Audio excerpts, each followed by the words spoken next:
PN 456, William Wordsworth in the Lake District. There are three artists I have no criticism for, Bob Dylan, Woody Allen, and William Wordsworth. This course will focus on only one of these three figures, William Wordsworth. He's a poet who walks in nature. We happen to know exactly where he was walking. It was in the northwest of England, in the Lake District, where he was born and bred, by Ullswater, one of the many, many bodies of water that make the region called the Lake District. In order to understand Wordsworth, we need to understand the places he was walking. We need to understand the memories that he gathered there. We need to look at the geography, the social situation, the history of the Lake District if we want to understand his poetry as fully as possible. This course will take us there. We'll be based in Grasmere. We'll have access to his homes, Dove Cottage, where he lived from 1799 to 1808, Rydal Mount, where he lived from 1813 to 1850. We'll follow his footsteps as he walked about the Lake District, up mountains, around lakes, but it's in that context that I think we can appreciate most fully what Wordsworth achieved as an itinerant poet, as a poet of nature, as a poet of memory, and really as a poet of the northwest of England.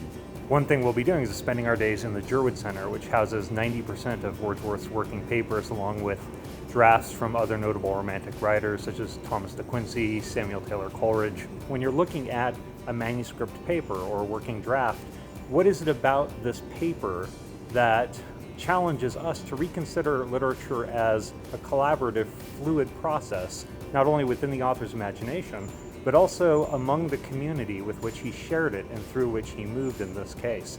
And so the one thing we might ask you to bring as you consider accompanying us as we go to Grasmere in the north of England is, as Wordsworth himself advocated, a heart that watches and receives. And I can remember the first time being in the Wordsworth Museum, which we'll have a week-long access to, and laying eyes on these manuscripts and seeing his handwriting, seeing the pencil that he used, seeing what he crossed out and wrote in, and realizing that there was a much greater process to what I had come to know and love than I'd ever realized or understood. And walking around that museum, I realized that there was a huge, huge dimension of literary study that you're missing if you're not looking at working papers, and if you're not seeing what the poet saw physically in an embodied sense. If you don't know the landscape, you can't know Wordsworth like you will when you do know that landscape.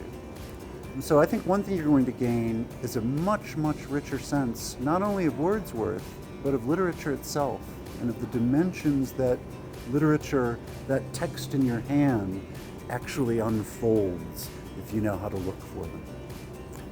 Yeah, something I'd add to that is when that unfolding occurs, you unfold yourself, you enlarge your heart, you enlarge your imagination. It becomes a capacious enterprise. You really do enlarge your sense of literature, and you enlarge your sense of yourself as a participant in this living organic process.